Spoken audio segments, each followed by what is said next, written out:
What's up, everybody? Today, we're going to be talking about call options, specifically buying call options. I know that there's a lot of people out there like, oh man, options are scary.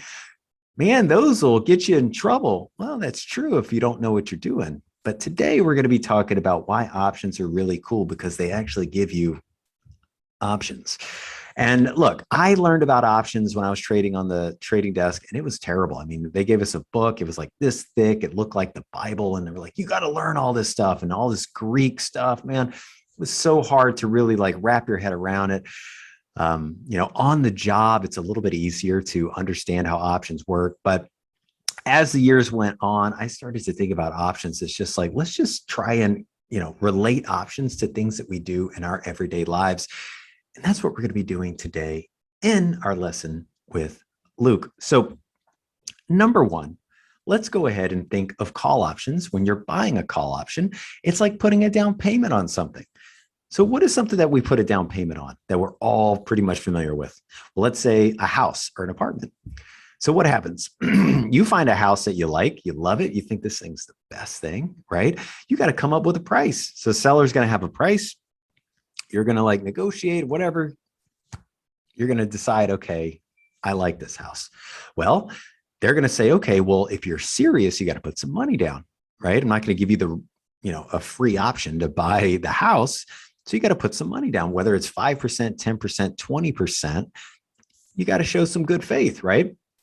In return, what's the seller going to do? They're going to say, okay, they're serious. So we're going to agree at a price that you could buy this house at some point in the future. And a house might be 3 months, 4 months, 5 months, whatever, maybe a month, right? But that's the structure of putting a down payment on a house. It's very, very similar whenever you are buying a call option on a stock. Now, remember, when you're buying a call option, you're bullish on the stock. So let me go ahead, pull up the old trusty screen here, so we can get into it. I gotta find here, share it real quick, bada bing, bada boom. And let's get into it. Look, we are gonna see an ugly diagram, but just stay with me. It's not gonna be that bad, okay? Now, if you guys haven't seen one of these diagrams, we're gonna go over it in a second. But before we get moving, we need to outline a couple of things. Over here on the left is the P&L. So as it goes lower, that means you're losing money. As it goes up, that means you're making money. And then over here on the bottom here, where you see 45, 50, 55, that axis, as it goes to the right, that's the stock price. Okay, so as this line moves to the right, as the numbers get bigger, that is the stock price going up. Talking about right here. And we're talking about this diagram is the price of the stock at expiration. Okay. And in this example, we're going to be talking about a wonderful stock that has an amazing technology called XYZ. Okay, we're also going to make the assumption that XYZ is a $50 stock. And we're going to put a date today of February 1st. Okay, so today's February 1st in our example. We think XYZ is going to the moon. It costs $50 right now, but you know what? If I was going to buy 100 shares of XYZ, it would cost me $5,000. I don't really want to do that. So what are my options? Well, I could buy a call option. So let's go ahead and do an example. So in this example, I think that XYZ is going to go up. I also think that there's a chance that it's probably going to go up to say $60. And I think that it's probably going to happen in the next couple of months. So what am I going to do? Well, I like it at $50. So I'm going to buy one of the XYZ April 50 calls for a price of $2.50. Okay. Now, how much does that really cost, right? That's called the premium. Dun, da, da, da. The premium is calculated as the price of the option times the number of contracts. In our example is 1.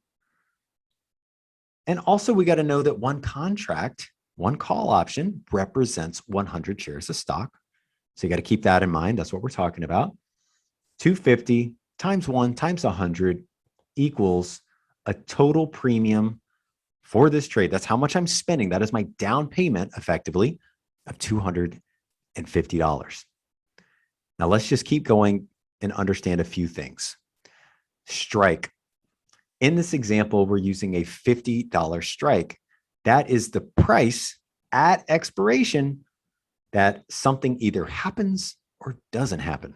Okay, so in this example, you're buying a $50 strike call. We want the stock to be above 50 at expiration. We'll go over that in a second. Expiration means when this option actually expires. So we're talking about the April month. That means that for monthly options, they expire on the third Friday, actually the third Saturday of every single month. So this would be probably around April 15th, 16th, or 17th, whenever that Friday actually falls.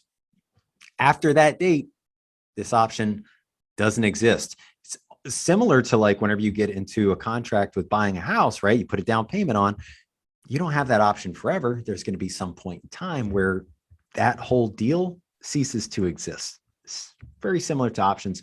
And then whenever we talk about the type of option, in this example, we're talking about a call option. Okay, so now that we've kind of had a few of these things that we now understand, let's go ahead and look at our diagram again. Now remember the premium was $250 here? Well, the cool thing is that is your max loss that you can see in this lower line right here that I'm drawing right here. Okay, so you'll notice at expiration, if the stock is below 50, okay, that's this line right here, 50 and below, your call option is worthless. That means you lose the maximum amount of money that you spent. In this example, $250.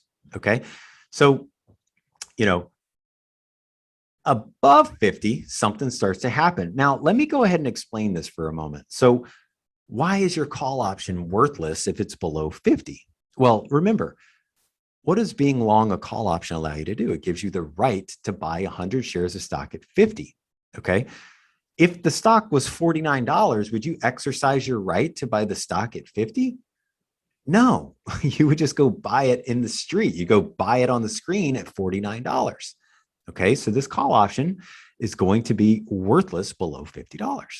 Okay, but above 50, you would exercise your right to be able to buy that stock, right? So let's say the stock goes to 51. Okay, you have two choices. You know, you could go out in the street, buy the stock at 51, or if you have this call option of 50, you could buy it at 50. Of course, you'd probably exercise your right to buy it at 50, right? So that's how options work, right? You got to think about it from the strike. But also you got to keep in mind that there's a hurdle rate and there's also a break-even level for whenever you buy a call option.